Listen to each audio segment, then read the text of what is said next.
Hello, my friends. It is me, Carrie Konyha at holisticscientific.com in Sedona, Arizona, coming on to share some insights about the season of fall as we are coming into the fall equinox later tonight. Here in Arizona or on the Pacific coast, the fall equinox is happening at 11:50 p.m. So 2:50 a.m. on East Coast time. And we are in, the wheel of the year is changing. We're coming into a new season. We're coming into new energies. And there are personal growth empowerment practices that are aligned with the energies of fall. So I just wanted to come on and talk a little bit about the energies of fall and the types of practices that we can do, not only for the fall equinox, but for this entire season to support our journeys in healing, growth, and empowerment. So as we're coming into fall, fall is a time of surrender. It's a time of reflection. It's a time of flow and harvest. So when we think about the agricultural aspect of what's going on in fall, it's a time of change. The leaves change color on the trees and they fall off of the trees. They return to the earth, only for renewal and rebirth to happen again in the spring. So just as the leaves do not try to cling or grip onto the trees, we also are in a time of releasing, surrendering, and letting go. The season of fall is connected to the art of opening, opening into deeper aspects of ourselves, opening to life, opening to spirit, and flowing in harmony with the energies of life, the energies of nature. When we come into fall, this is a time where we can reflect upon the primary intentions that we've been working with throughout the year, the intentions that you probably originally set for yourself as we were coming into the last part of winter or early spring. And fall is a time where we can reflect upon those intentions and either energize them or release them. It's also a time of harvesting or receiving the fruitful return of whatever we have set in motion through our intentions up through the year so far. So as we're getting into this here, later on, I'm going to share a little bit about the astrology. I'm going to pick a few tarot cards to get some extra little messages here. But I primarily want to talk about different types of personal growth empowerment practices that we can do. So the other thing that I want to mention about fall is that it relates to the element of water. And what does water do? It flows, it cleanses. And so we can metaphorically embrace that energy of flow in our life. Think of very trustingly allowing yourself to flow with the stream of life and however it will carry you based on those intentions that you had already set in motion earlier this year. Water represents our emotional body. It's also our intuition.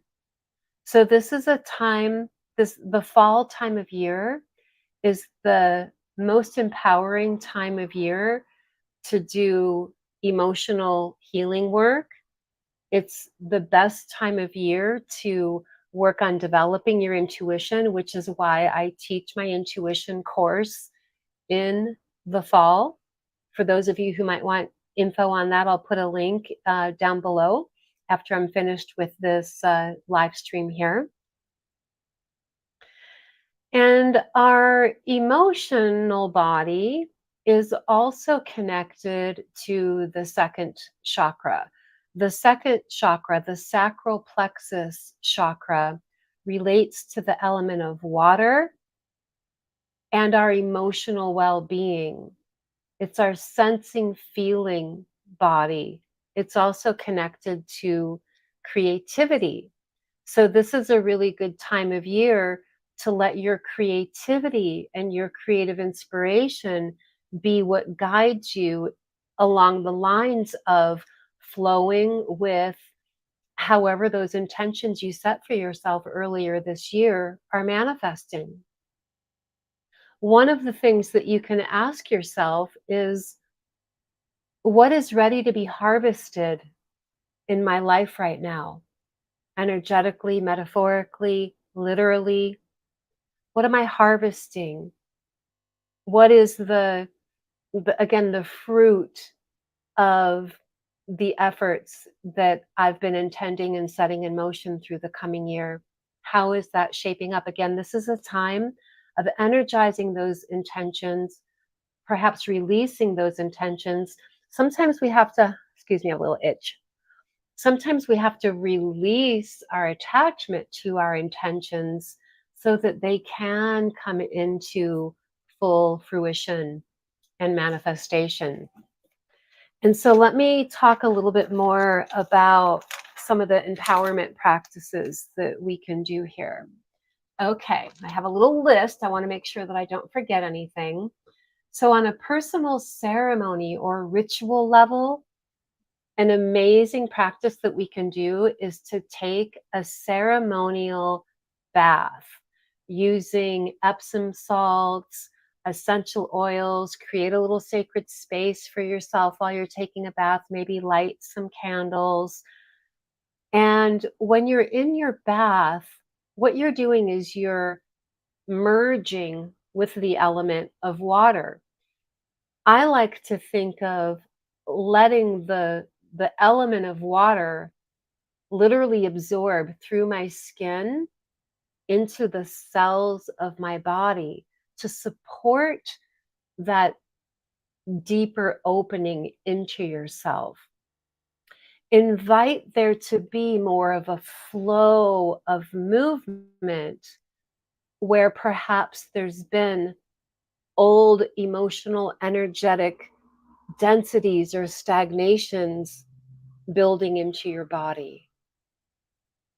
When you're in your bath, feel yourself completely surrounded by and supported by the water that you're in.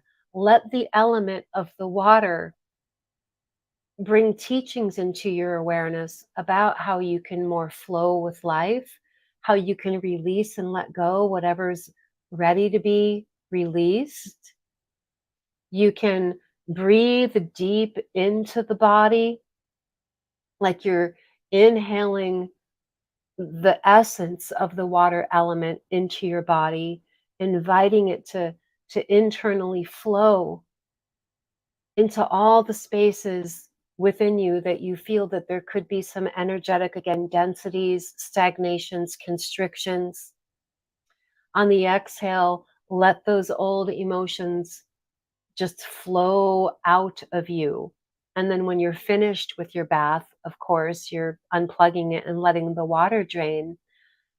Envision whatever emotions you're ready to release clear, going down the drain with the bath water. Now, if you happen to live in an area where you have access to flowing water, whether it's a sea or an ocean that has a nice current at the shore, or a stream or a creek that you could at least put your feet in, where there's a current, and let the energy of the current flow through you and pull out whatever old emotional energy is ready to release that would support your healing.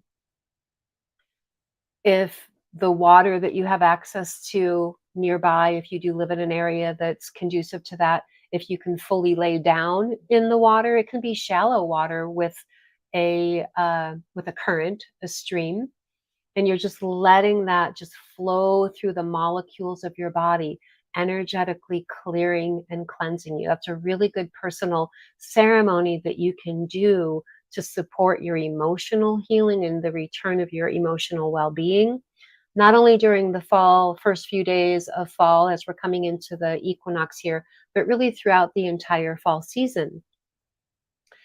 Fall, and well, I'd say fall more than winter, because by the time we get to the winter solstice, we're actually increasing light already. So fall is actually the best time to do any type of shadow work. I love guiding people through shadow work. It's one of my specialty areas, you could say. I do have 2 videos on my YouTube channel about how to guide yourself through doing shadow work. One is doing shadow work through dreams, and the other one's about shadow work in general. So you could check those out for more information as to how to guide yourself through shadow work and learn more about what shadow work is. Shadow work is basically reclaiming parts of yourself that you've either intentionally or unconsciously rejected, denied, or disowned. And I'll just say briefly here, because the other videos explain it more, that a lot of times parts of ourselves that are connected to actually our biggest talents, skills, abilities, and soul essences can end up in our shadow side. So, what we're reclaiming essentially is the most vibrant aspects of who we are on an authentic soul level that we embodied before we ever had any woundedness or trauma. So, fall, the reason that fall is the best time of year to be engaging in shadow work is because we're coming into the darker time of the year now. Literally, the days are getting darker. And with that darkness invites us in going within, doing those deeper healings, especially as we're coming into Scorpio season, which is starting with the end of October and then through the bigger part of November.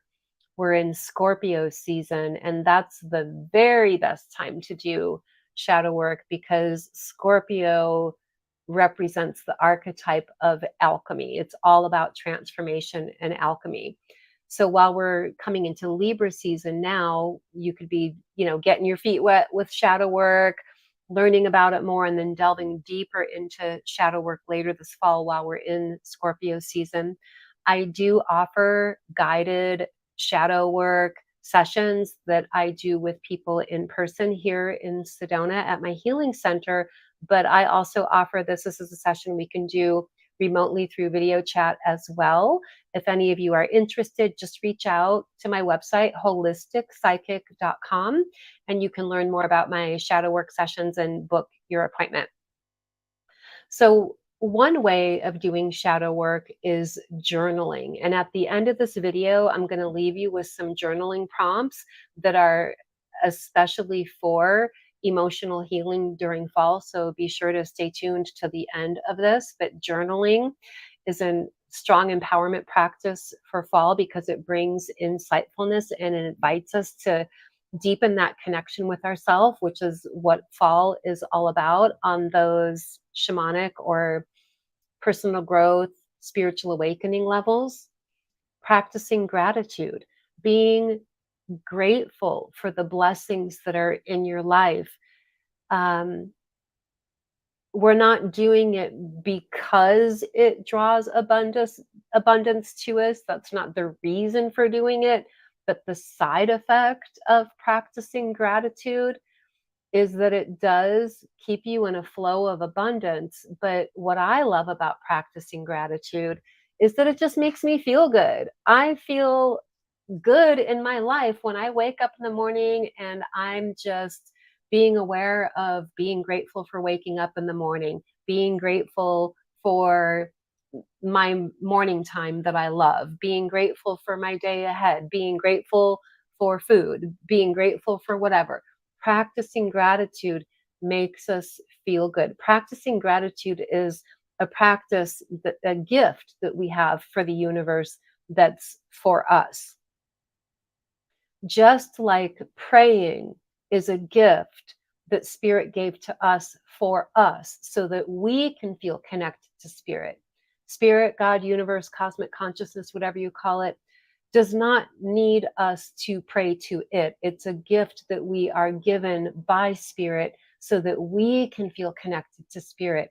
So any type of spiritual practice that you do that helps you to feel like you're fostering a deeper connection with the spiritual dimensions of life, whether that's meditation, prayer, movement practices, whatever you do, this is the time of year to nurture those connections. Movement, walking out in nature, smelling the smells of nature, being revitalized by the electromagnetic energies of nature, being revitalized by taking in the beauty of this time of year, especially fluid movement, since fall represents the element of water. Fluid movement practices like Tai Chi, Qigong, fluid dance movements, rhythmically, just organically, fluidly moving in your own spirit led or spirit inspired dancing type of way will bring more flow into your beingness. And breath work. Breath work is probably my favorite practice for energy retrieval, soul retrieval, power retrieval. So this is something that you can be exploring. So there's breath work in the way of yogic pranayama.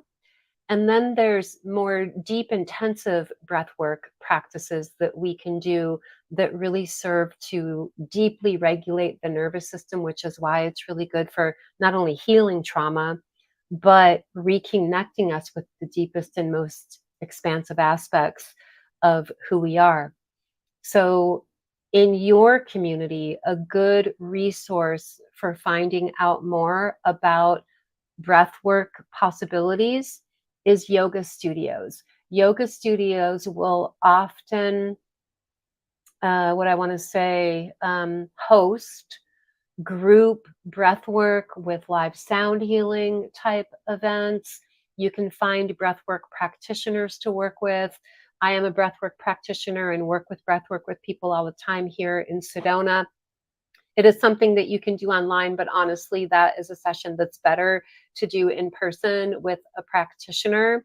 And if you've never tried breath work before, I would suggest finding a group breathwork practice to begin with, because in my experience, both as a person who has been guided through breathwork by other practitioners and as a facilitator of guiding other people through breathwork, I find that in a group dynamic, everyone is less inhibited when there's a group of people doing it all at once rather than you and one practitioner. So if you can find that in your area, again, check with your local yoga studios. If you can find a group breathwork thing with live sound healing, that's even better.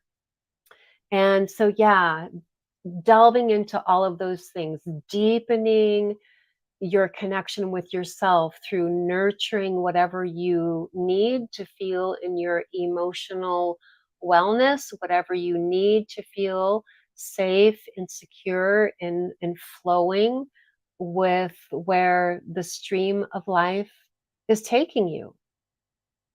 Now, if you happen to have a meditation altar or a prosperity altar. The one I have, I'm at my house right now. It's actually right behind me. Let me move so you can see it. So this little thing here is one of the altars that I have here at my house. This is my prosperity altar. But in fall, like it's a good idea to refresh your sacred space altars, whether it's prosperity meditation or just like your little representation of your sacred space.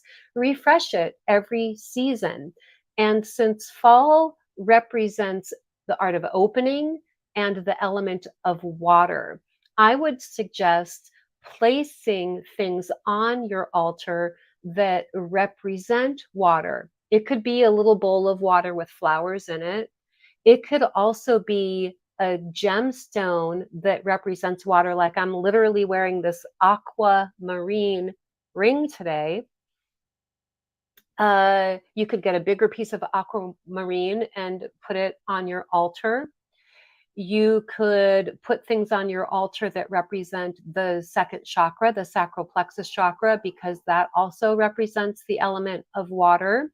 You can put little figurines of things that represent water to you, things that live in water, fish, dolphins, mermaids, whatever. And then things that represent to you an opening, maybe prayerful hands in an open receptive position or something like that. Open vessel. The thing that I have on my altar, I'll show it to you real quick. I have this little thing from Egypt that has like a little bowl in it. And here I have, because it's my prosperity altar, I have little coins in here that are from the Middle East in my travels to the Middle East. But this is like an open vessel to receive. So something like that. And then I have this little teeny piece of fluorite in there as well. So refresh, revitalize whatever type of sacred space altar you might have going on. And that's really just like your visual reminder of the sacred energy time that we're in right now. Okay, I want to talk a little bit about the astrology. I'm going to pull a few cards and then I'm going to share those journaling prompts with you. So astrologically, I'm not going to pull it up on my screen just because I didn't prepare for it, but I have it printed out right here. There's just a few things that I want to talk about.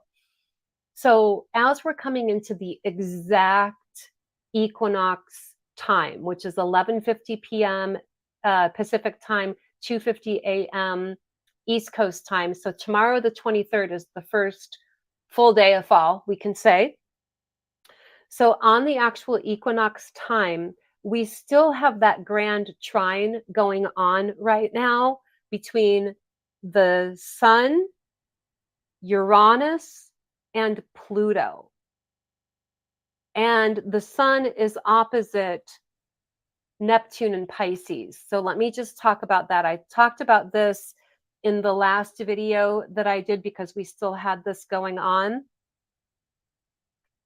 But as we're coming into the equinox here, the sun is our self-identity. Okay? Trining, the trine aspects they bring us ease and flow. And the sun is trining Uranus, which is all about change, and Pluto, which is transformation. So self, transformation, change happening in ease with the trine. It's supporting us in moving into this opening, this deepening within ourselves. And with the sun opposing Neptune and Pisces, the opposition is sort of like shining a light on a reflection of, an energy to integrate. And so Neptune and Pisces is all about the unseen spiritual dimensions of life, what is sometimes called the sacred mystery, the divine mystery, the realm of the unknown. We want to embrace these things, embracing the unknown dimension of life as being the space actually where magic and miracles can occur, where anything is possible. Embracing the divine mystery, embracing the unknown as a sacred energy that's here to support and help you, not something to be afraid of. And this astrological trine that we have going on between the sun, which is coming into 0 degrees Libra, which I'll talk about in a minute, and Uranus and Pluto, deeply transformative time on psycho-spiritual levels. Delve into yourself. Enjoy the feeling of deeply nurturing yourself internally. And then the extension of that is your home environment. So let me talk a little bit about the Libra energy, because we're also coming into Libra season with the fall equinox. Libra is all about balance and harmony, and it deals with relationship themes. So, one thing that you can do is look at your own birth chart if you have your birth chart, and look to see what house Libra is in your chart. And that will show you specifically the nature of the kinds of relationship themes that are showing up for you right now while we're in Libra season. So, for example, if you have Libra in your second house, it could be your relationship to your values or your relationship to how you make money. If you have Libra in the sixth house, for example, it could be your relationship to your health routines and your work routines. If you have Libra in your seventh house, then it's your relationship to long term partnerships. So you can look to see again where Libra is in your chart to get an idea of what types of relationship themes or themes around where you're optimizing the balance and harmony are coming into your life for the duration of Libra season, which is starting tomorrow, we can say, through about October 21st, 22nd. Now, I also want to remind us all that we still have like 5 planets retrograde, and then we have Chiron, which is an asteroid retrograde as well. So, all of these retrograde energies are bringing us into a time of inner self reflection. Retrogrades are times of reviewing, reevaluating, reconsidering, reflecting. And so this is not the time to be leaping into manifested action externally.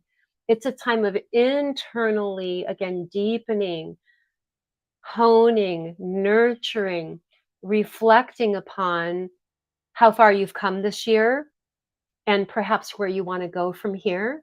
So you can do some little like calibrating. Look at this first few weeks of fall, because we're looking at a 3-month season here. Look at Libra season, the next 3 weeks to the month, as being a time of calibrating, making little adjustments that optimize your internal sense of harmony, balance, and well being. Because as we're going more into fall, we're still in that harvesting energy. We're still in this manifested return of whatever the result of our intentions have been this year.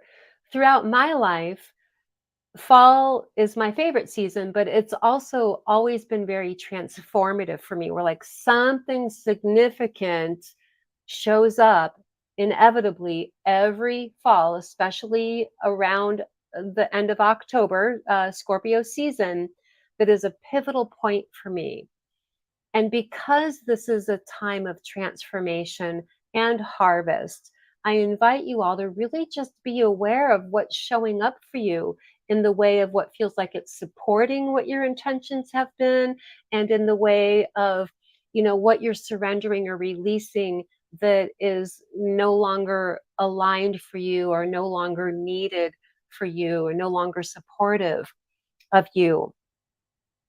Now, we also have another trine happening specifically tonight as we're coming into the equinox energies, where we have a trine aspect between the moon, which is in Capricorn right now, Mercury, which is in Virgo, and Jupiter, which is in Taurus. So it's an earth sign trine.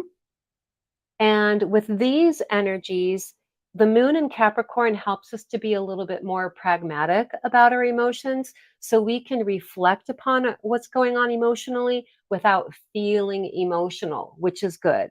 Jupiter brings expansion and illumination, and Mercury is all about our mind. So it's almost like we have this ability to get our mind and our emotions onto the same page right now, which obviously supports harmony. Jupiter supports growth and expansion. So this is saying growth and expansion, a little burst of harmonized growth and expansion comes through there being a harmony between the emotions and the mind right now. And that's all I'm going to say about the astrology, because I just did like an astrology video for the moon last week. We are in the first quarter moon today also.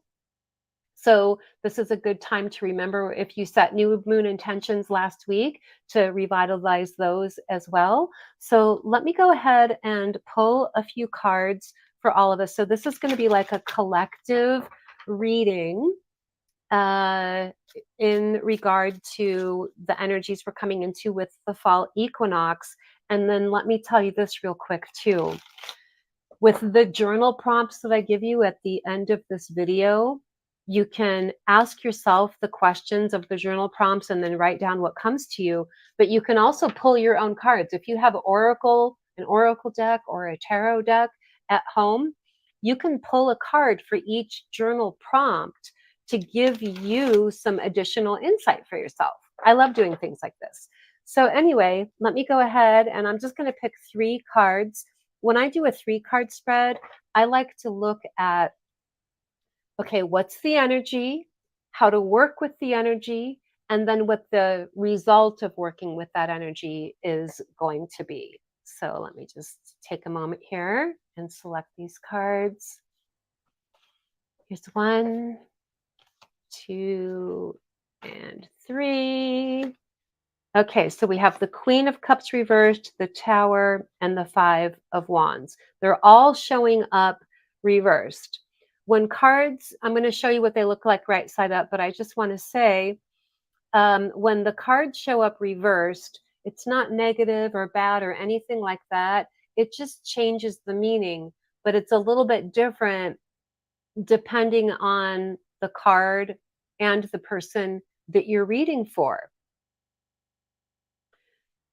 When I'm looking at the reversals for all of us as a collective right now, I feel it as like these energies manifesting or expressing themselves inwardly. For instance, the Queen of Cups. This is the energy of emotional healing. This card actually shows up for people who embody the archetype of being a natural healer, an intuitive empath. And so when it shows up right side up, it could be a person who's putting healing energy out there within their sphere of influence.